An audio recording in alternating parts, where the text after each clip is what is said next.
A blind man stumbles on a crowded Chicago sidewalk. His groceries scatter across the pavement. Hundreds of people walk past, looking down at their phones, pretending not to notice. Hours later, that same homeless man stands in a penthouse suite overlooking the city, surrounded by wealth most people will never see. Because he's not homeless. He's not even blind. He's a billionaire who just conducted the most brutal social experiment of his life.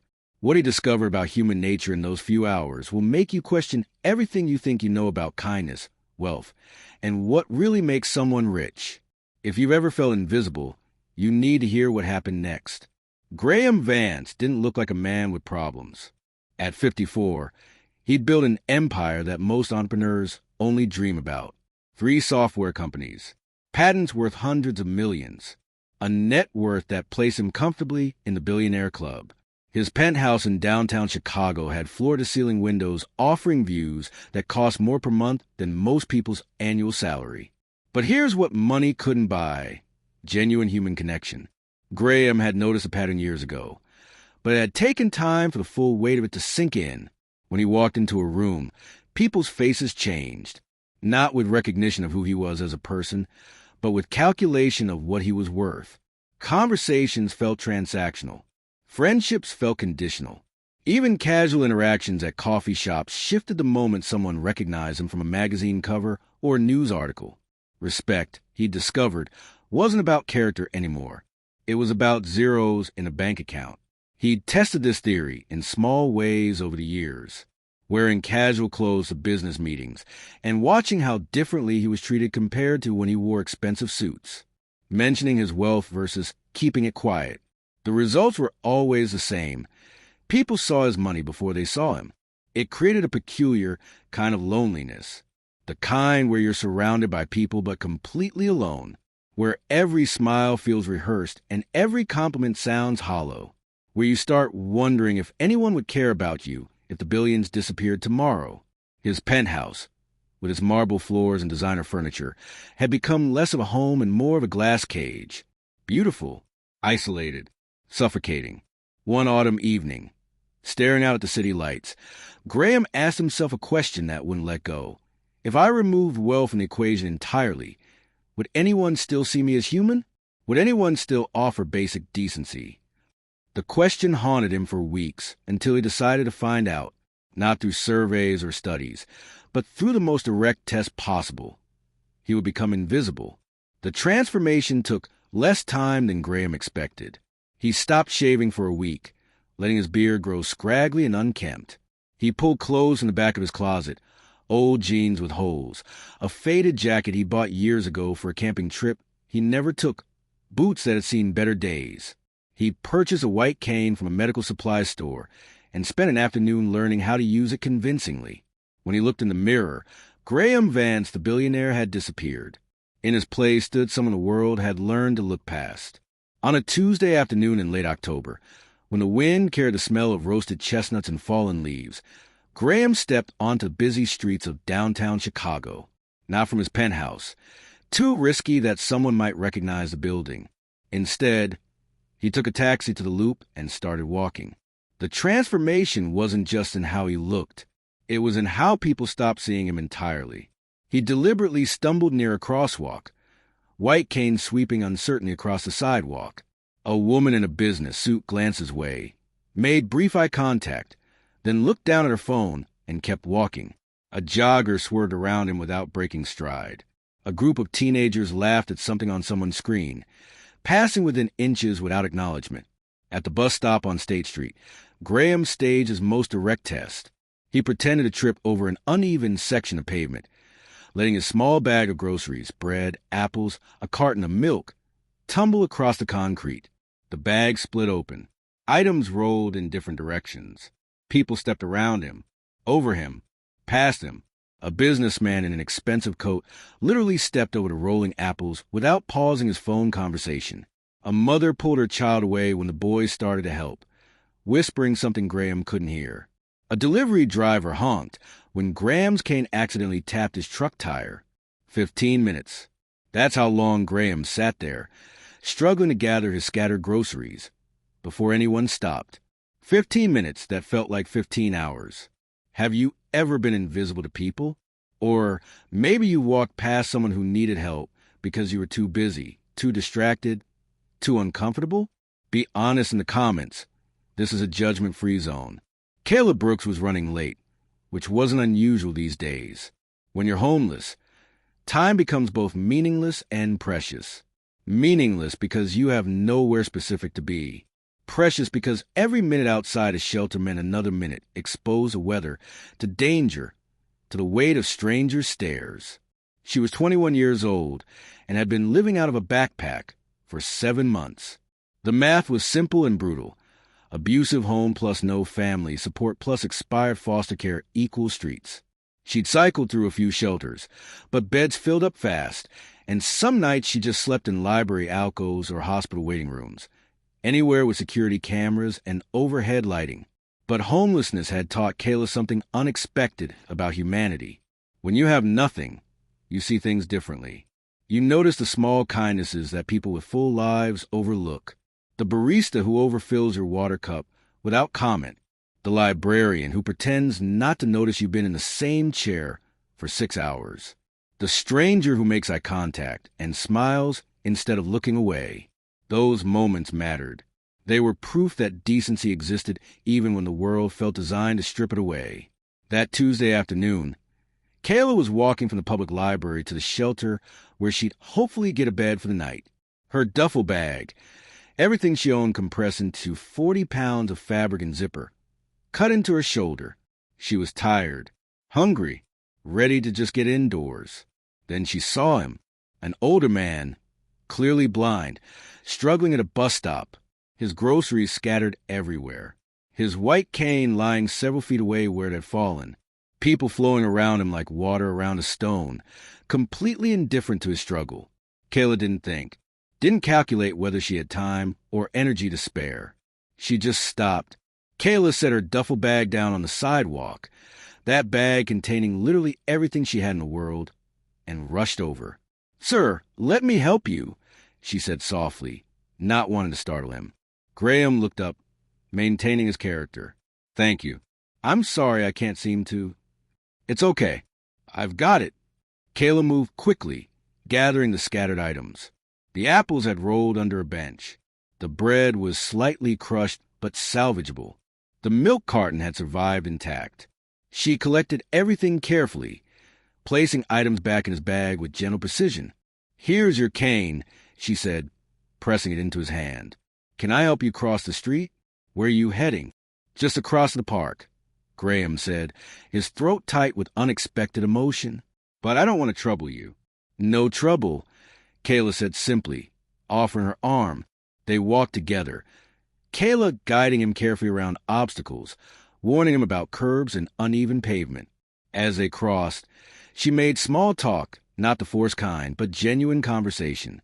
She asked if he lived nearby, if he needed anything else, if someone was meeting him. Graham asked about her. He could hear in her voice that she was young, and something in her careful kindness suggested she understood struggle intimately. "I'm between places right now," Kayla said when he asked where she was headed. No shame in her voice. Just fact. Staying at the Mission Street shelter, when there's room. "How long?" Graham asked. 7 months. But I'm saving up. Got a part-time thing cleaning offices early morning. It's slow, but it's something. They reached the other side of the street. Kayla made sure he was steady before letting go of his arm. "Wait," she said suddenly. "Hold on 1 second." She ran to a corner store, disappeared inside, and returned a minute later pressing a cold water bottle into his free hand. "It's warm today. Stay hydrated, okay?" Graham took it, realizing she just spent money she clearly couldn't spare. "How much do I owe you?" he asked. "Nothing. Just take care of yourself." And then she was gone, hurrying down the sidewalk to make the shelter before bed slots filled up. Graham stood there holding a water bottle that cost $2 and meant everything. This is what real wealth looks like. Giving when you have nothing to give. Hit like if you agree that character beats cash every single time. That evening, Graham returned to his penthouse and removed his disguise. He stood in his marble bathroom, looking at himself in the mirror, the real him, clean-shaven, wealthy, privileged, and felt something shift inside his chest. Caleb Brooks had answered his question. Humanity wasn't dead. It was just hiding in unexpected places. He made some calls. His security team was efficient, discreet, and by midnight, they'd located the Mission Street shelter and confirmed Kayla's presence there. Graham spent the rest of the night making arrangements, calling in favors, setting up the kind of safety net he wished existed for everyone, but knew existed for almost no one. The next morning, Graham arrived at the shelter as himself. Expensive suit, leather shoes, the whole armor wealth that usually separated him from real human interaction. He asked to speak with Kayla Brooks. She came to the lobby looking confused and slightly frightened. People in expensive suits usually meant trouble for people like her. Maybe she'd done something wrong. Maybe someone was looking for her. Her hands fidgeted with the hem of her shirt. Kayla? Graham extended his hand. My name is Graham Vance. We met yesterday at the bus stop on State Street. Her confusion deepened. I'm sorry, I don't. Then recognition flickered across her face. Her eyes widened. Wait, you weren't actually blind. No, Graham said gently. I wasn't, and I apologize for the deception. But what you did yesterday, helping a stranger when you had every reason not to, that wasn't deception. That was real. He handed her a folder. Inside was a lease agreement for a one-bedroom apartment, prepaid for 2 years, fully furnished. Hers, no strings attached. Beneath that, a scholarship letter, full ride to community college, books and supplies included. And beneath that, trust fund documentation, enough money to get started, to build stability, to have choices.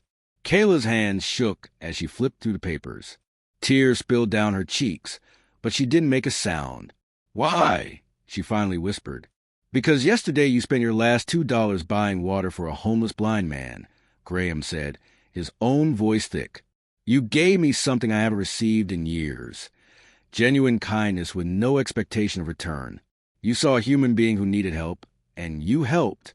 That's worth more than anything I could ever give you. But I'd like to try anyway. Kayla collapsed into a chair, sobbing, not because of the apartment or the scholarship or the money. She was crying because for the first time in 7 months, someone had seen her, really seen her, valued her, remembered her. You saw me, she kept repeating. You actually saw me. You saw me first, Graham said quietly. Graham Vance gave only one interview about the experience, 3 months later, to a small nonprofit magazine that focused on homelessness issues. I tested humanity, he said, and one woman with nothing proved what billions couldn't buy. Genuine, selfless kindness. Caleb Brooks changed my entire worldview in less than 10 minutes. But the story didn't end with one transformed life. Graham launched the Invisible Angels program through his foundation, a nationwide initiative designed to identify and support people who demonstrate extraordinary compassion despite having almost nothing themselves.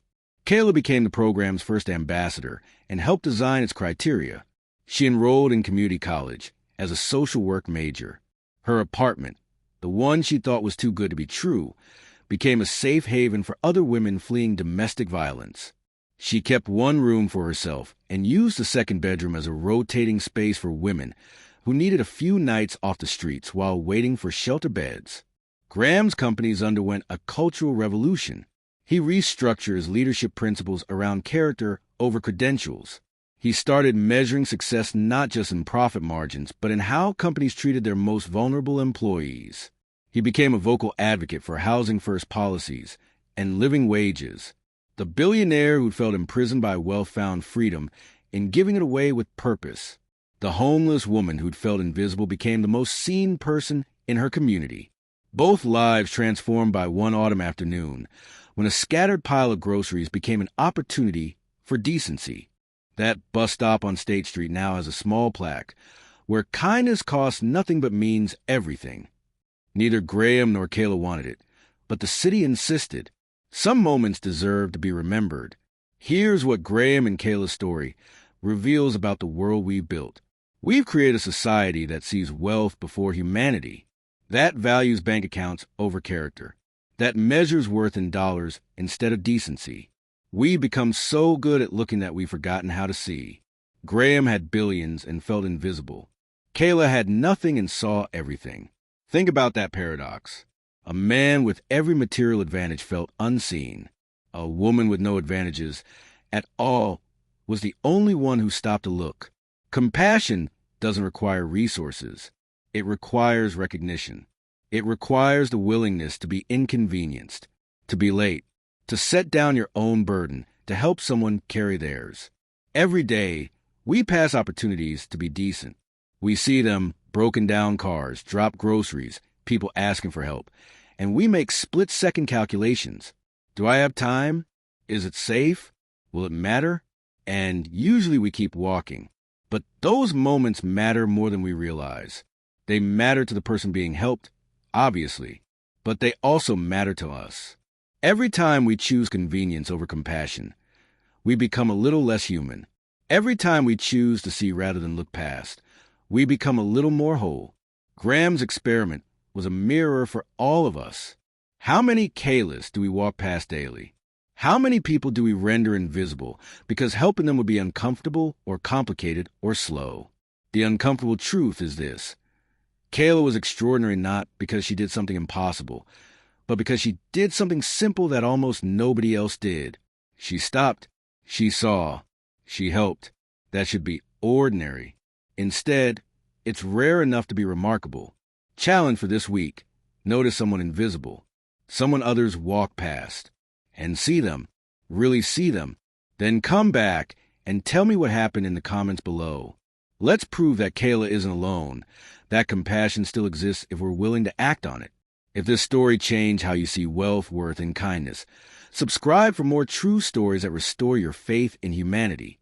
Every week, I share stories that remind us what really matters. Hit that like button if you believe character is the only currency that truly counts. Share this with someone who needs to remember that being rich has nothing to do with money. 5 years later, Kayla graduated with her social work degree. She now runs a nonprofit helping homeless youth transition into stable housing.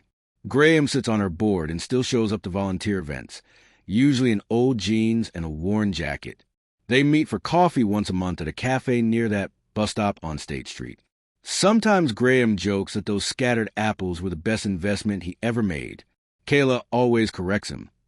You invested in humanity. That pays returns forever. Next week, another story that proves kindness is never wasted. See you then.